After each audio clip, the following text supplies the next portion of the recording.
you.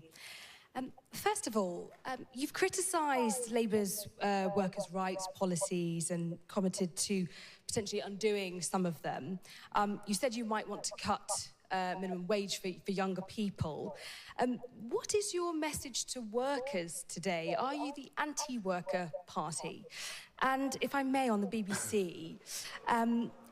Did you hear that? Did you hear Nigel's laugh and the dismay in the room? This is a Sky News journalist asking typical gotcha journalism questions, and it is fair to say that Nigel Farage and the crowd there absolutely humiliated her for it. Well, watch and see what happens.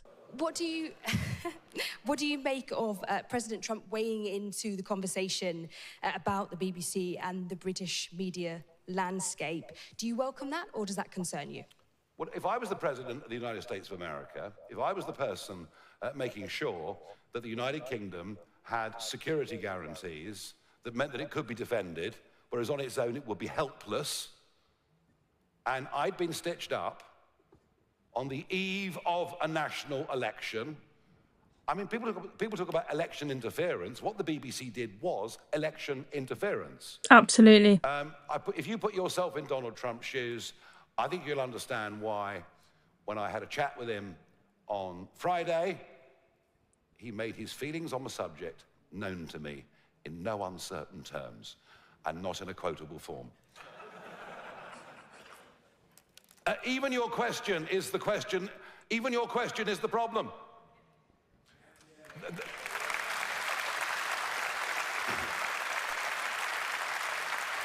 Huge round of applause there. Nigel Farage, kind of like Trump, isn't taking shit at all from the press when they ask absolutely ridiculous questions, trying to paint him as some kind of man that hates workers and just is on the side of filthy rich business owners. Now take a listen to his rebuttal, because I think it's quite impressive and really puts her in her place. There are only 8,000 big businesses in the whole of the United Kingdom. Only 8,000. 99% of companies have fewer than 50 employees, and most of them are one or two person operations. And the whole national debate about the economy and about jobs and about work and about legislation focuses solely on those big businesses. And that's absolutely true, because the lobbying group, the CBI, who represent businesses, who go into a huge proportion of ministerial meetings to have their say, they only represent the big businesses. They don't represent the little man, even though the big businesses are a tiny proportion of the number of businesses in this country. Small businesses, they're just left to rot, and politicians consequently don't understand them and their needs. Because they're the people that have the voice. They're the people that appear on the morning TV and radio shows. We are pro-worker. We believe what we do will create many more jobs. Many more jobs.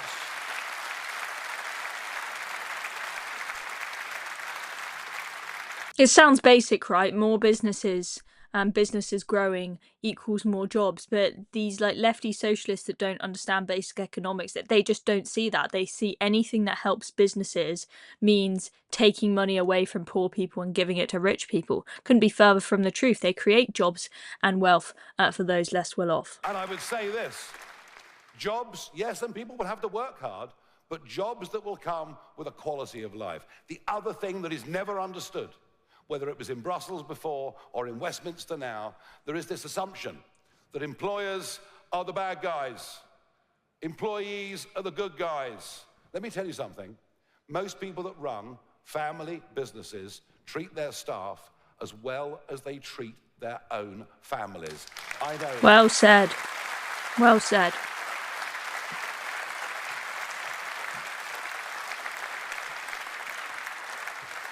I promise you, they really do. But the problem is, these people haven't got a voice. There's no one to speak for them, which is why the bigger we can build small business for reform, the bigger voice all these people will have. And that is our stated aim. Today is that first brick that we're laying on the ground, and we intend to build something very substantial. There we go. I don't know about you guys, but I think that he basically just destroyed socialism in 2 minutes there. Very, very impressive response from Nigel Farage. That journalist, a complete idiot, or isn't an idiot, but wanted to try and ask a question that would try and catch him out, knowing full well that helping business doesn't necessarily hinder workers. I mean, it's just bonkers, this idea that if you help businesses grow, you are somehow harming employees and harming poor people. I mean, the socialist mentality is it doesn't add up. It doesn't add up, and I think that's absolutely fantastic that Nigel Farage has launched in this press conference today this movement, small business for reform. It's about time that small business owners had a voice. They are always left behind and not listened to, right? If small businesses were listened to, for example, just one example, many things going on at the moment, then maybe something would be done about shoplifting. It's absolutely killing small businesses. I heard a story of a small, news agent's corner shop.